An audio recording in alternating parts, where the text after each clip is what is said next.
the office of President of the United States. That I will faithfully execute the office of President of the United States. And will, to the best of your ability, and will, to the best of my ability, preserve, protect, and defend the Constitution of the United States. Preserve, protect, and defend the Constitution of the United States. So help you God. So help me God.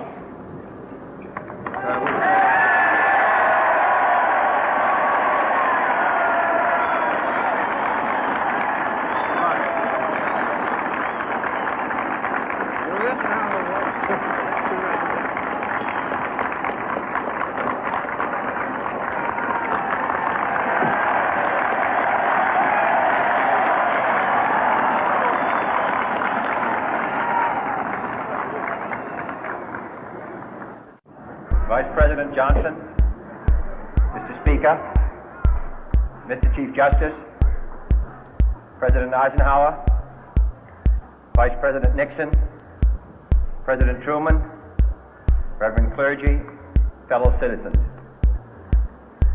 We observe today not a victory of party, but a celebration of freedom, symbolizing an end as well as a beginning, signifying renewal as well as change.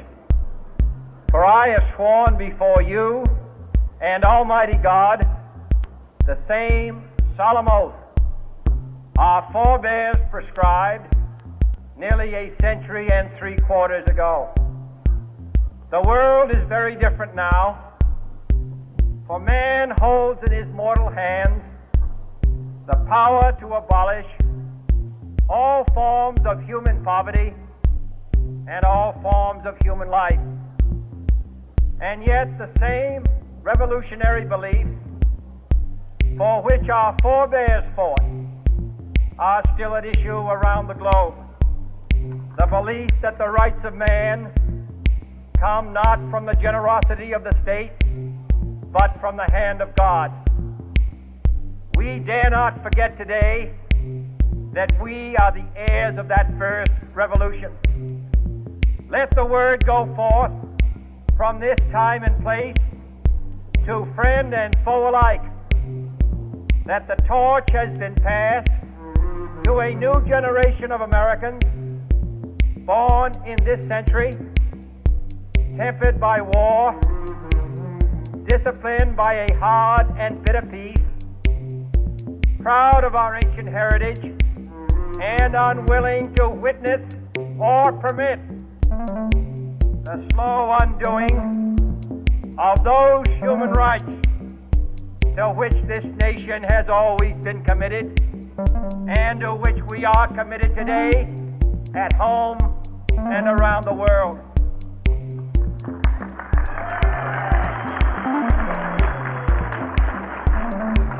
Let every nation know, whether it wishes us well or ill, that we shall pay any price, bear any burden, meet any hardship, support any friend, oppose any foe, to assure the survival and the success of liberty.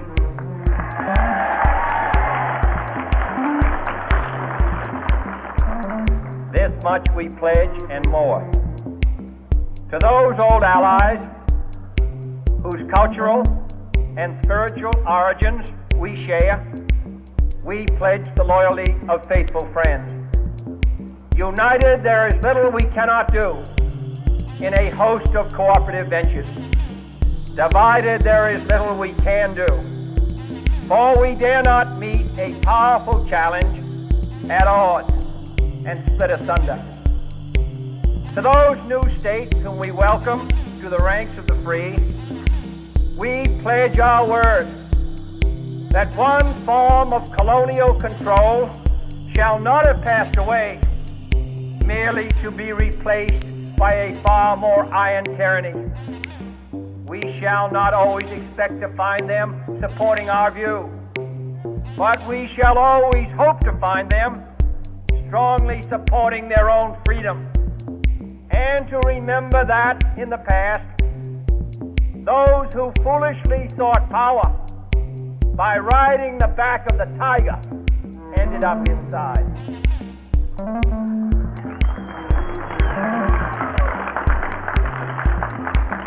To those people in the huts and villages of half the globe, struggling to break the bonds of mass misery, we pledge our best efforts to help them help themselves for whatever period is required, not because the communists may be doing it, not because we seek their votes, but because it is right. If a free society cannot help the many who are poor, it cannot save the few who are rich.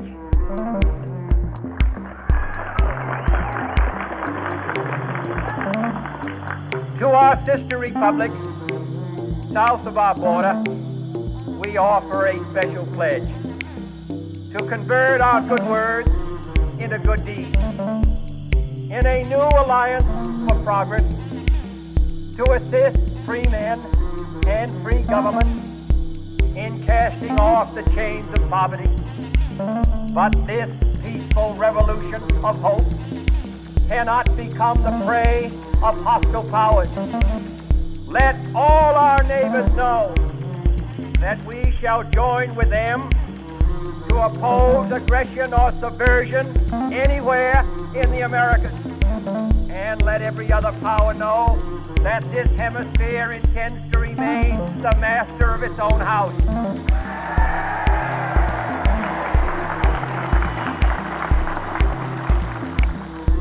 To that World Assembly of Sovereign States, the United Nations, our last best hope, in an age where the instruments of war have far outpaced the instruments of peace, we renew our pledge of support to prevent it from becoming merely a forum for invective, to strengthen its shield of the new and the weak, and to enlarge the area in which its writ may run. Finally, to those nations who would make themselves our adversary, we offer not a pledge, but a request that both sides begin anew the quest for peace. Before the dark powers of destruction, unleashed by science, engulf all humanity in planned or accidental self-destruction. We dare not tempt them with weakness, for only when our arms are sufficient beyond doubt can we be certain beyond doubt that they will never be employed.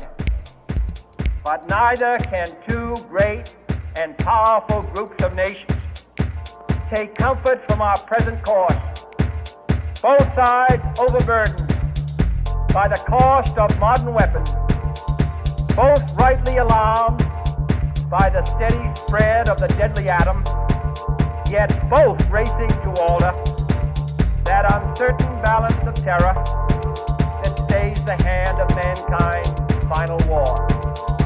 So let us begin anew, remembering on both sides that civility is not a sign of weakness, and sincerity is always subject to proof. Let us never negotiate out of fear, but let us never fear to negotiate.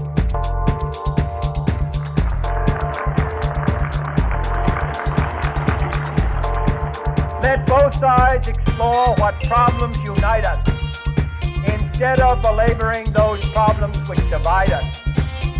Let both sides, for the first time, formulate serious and precise proposals for the inspection and control of arms, and bring the absolute power to destroy other nations under the absolute control of all nations.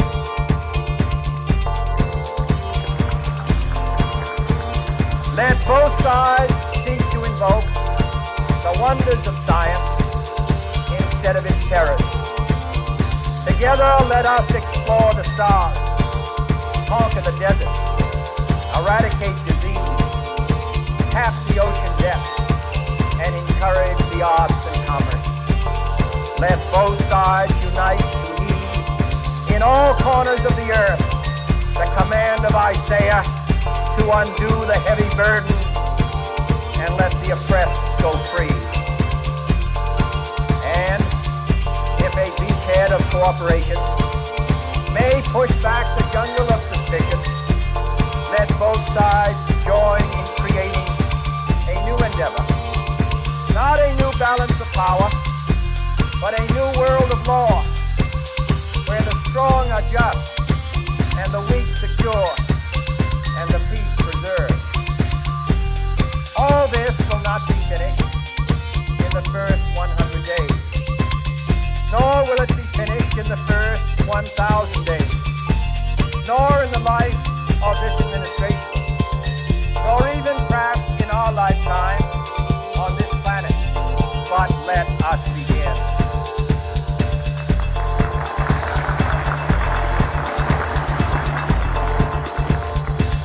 In your hands, my fellow citizens, more than mine, will rest the final success or failure of our cause. Since this country was founded, each generation of Americans has been summoned to give testimony to its national loyalty. The graves of young Americans who answered the call to service around the globe. Now the trumpet summons us again, not as a call to bear arms, though arms we need, not as a call to battle, though in battle we are, but a call to bear the burden of a long twilight struggle, year in and year out, rejoicing in hope, patient in tribulation, a struggle against the common enemies of man, tyranny, poverty, disease, and war itself. Can we forge against these enemies a grand and global alliance, north and south, east and west, that can assure a more fruitful life for all mankind? Will you join in that historic effort?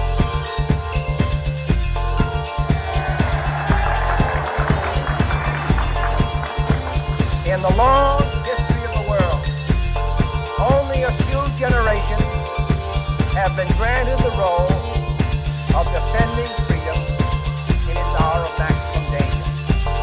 I do not shrink from this responsibility. I welcome it.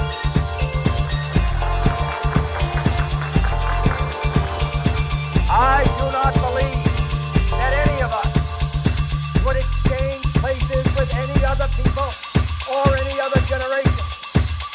The energy, the faith, the devotion which we bring to this endeavor will light our country and all who serve it.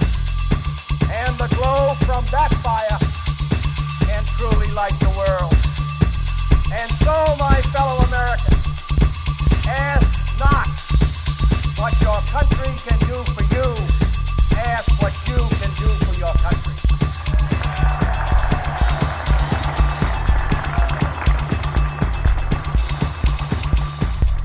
My fellow citizens of the world, ask not what America will do for you, but what together we can do for the freedom of man.